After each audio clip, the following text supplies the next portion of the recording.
नवन मथिन शयुनि खे नवन ॾींहंनि ताईं सेवन करण करे कहिड़ा बि चंडाल छो न हुजनि शुद्ध थी वञनि था।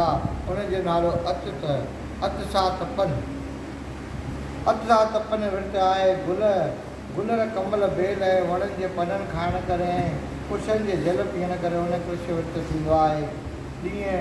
ॾींहं उपवास रखी गुलर कमल ऐं बेल जे पननि जो काढ़ो करे पीए त पूर्ण कृष्ण विर्त थींदो आहे। गरम खीर घी ऐं दिलि हर रोज़ु पीअण करे तपत कृष्ण विर्त थींदो आहे। पाणी घी खीर ऐं तिर 3 ॾींहं गरम करे पोइ हिकु दफ़ो रोज़ु सनानु करे उहो बि तपत कृष्ण विर्त आहे। तिर जो बयान पाणी 8 तोला खीर 12 तोला तोर भली तोर हुजे न उन तोर जे अनुसार विर्त रखणु यानी इहे थोरा आहिनि ॾींहं महीना। पाणी 8 तोला खीर 12 तोला घी 4 तोला पीअणु घुरिजे। कारकत शुक्ल पक्ष जे 14 ॾींहं उपवास रखी विष्णु भॻवान जी पूॼा करे उहा सॼी राति जागरतो करे जल में स्थित रहणु घुरिजे। अहिड़ो पुण्य आत्मा विष्णु लोक में वञी वासो कंदो आहे। बोल श्री नारायण भगवान की जय। 7वीं ॾींहुं जल, 8वीं ॾींहुं खीर, 9वीं ॾींहुं दही, 10वीं ॾींहुं घी खाइणु घुरिजे या 9वीं खां वठी एकादशी ताईं उपवास करणु घुरिजे। 6वीं खां वठी 3 ॾींहं फ़क़ति खीर पीए। इन्हीअ जो नालो माहेंद्र कृष्ण विर्त आहे। इन्हीअ विर्त रखण करे अणपुछो वैकुंठ में वासो थींदो आहे। 3 ॾींहं अन्न खाई 3 ॾींहं उपवास करे जेसि ताईं बीखम पंचक अचे। इन्हीअ जो नालो वैष्णव कृष्ण विर्त आहे। जेके मनुष्य एकम खां वठी 5 ॾींहं खीर पीए 5 ॾींहं फ़क़ति ॾही खाए एकादशी जो विर्त रखे 12 ॾींहं भॻवान जी पूॼा करे विर्त छोड़े उन्हीअ जो नालो शंकर कृष्ण विर्त आहे।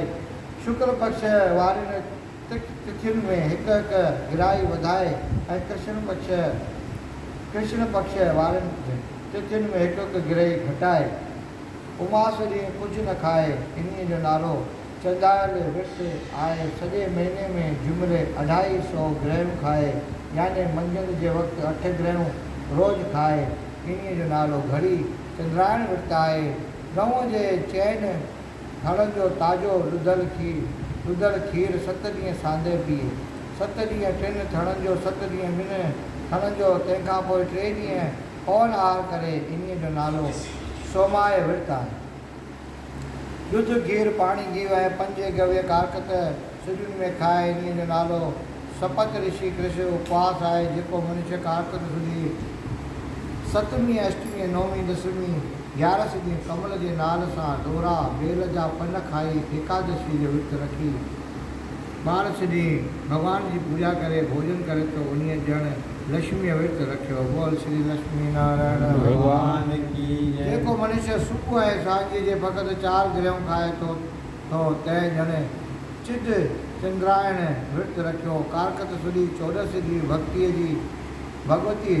भगवती जी आराधना करे ब्रह्म कुर्च विर्त रखिजे। 5 गव्य घी आहे। 1 गऊं, ॿियो गोबर, 3 खीर, 4 घी, 5 ॾही। इन्हीअ 5 शयुनि में कुशनि जो पाणी मिलाइण सां 5 गव्य ठहंदो आहे।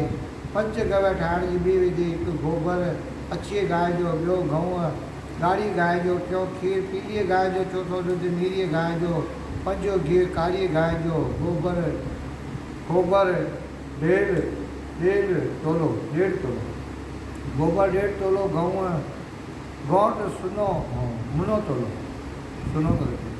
गोबर 1.5 तोलो, गौंट मुनो तोलो, खीर तोलो, ॾुध तोलो, घी मुनो तोलो हुजे। गद द्वार मंत्र पढ़ी, गोबर गायत्री मंत्र पढ़ी, गौंट पहल प्रति चई खीर मंत्र पढ़ी, गौंट प्रति चई खीर दही, क्रावण चई ॾुध, तेजोसी शुक्रमसी चई घी ऐं देव से तवा मंत्र पढ़ी कुशन जो जल वठिजे। जॾहिं 5 गव्य ठही रहे तॾहिं हिकु वाक्य में हिकु साओ पन विझिजे। उन्हीअ ढबनि सां खणी वेदनि जा मंत्र पढ़ी अग्नि द्वारा हवन कजे। हवन करण खां पोइ जेको बचे सो खाई छॾिजे। इहे 5 गव्य घणो करे कारकत सनानु करे कूर्म सां कूरमा ॾियारे पीअणु घुरिजे। आवरे तुलसी ऐं पिपल जो पूजन करणु घुरिजे। चांवर फल फूल ॾेई ऐं ॾखणा दान करणु करे हिन मनुष्य जी 84 कटिजी वञे थी। कृष्ण विर्त जे पूरे करण खां पोइ गऊं दान करणु घुरिजे। गऊं दान जी सामर्थ्य न हुजे त सोनो चांदी यथाशक्ति जेको थी सघे ब्राह्मण खे दान करणु घुरिजे।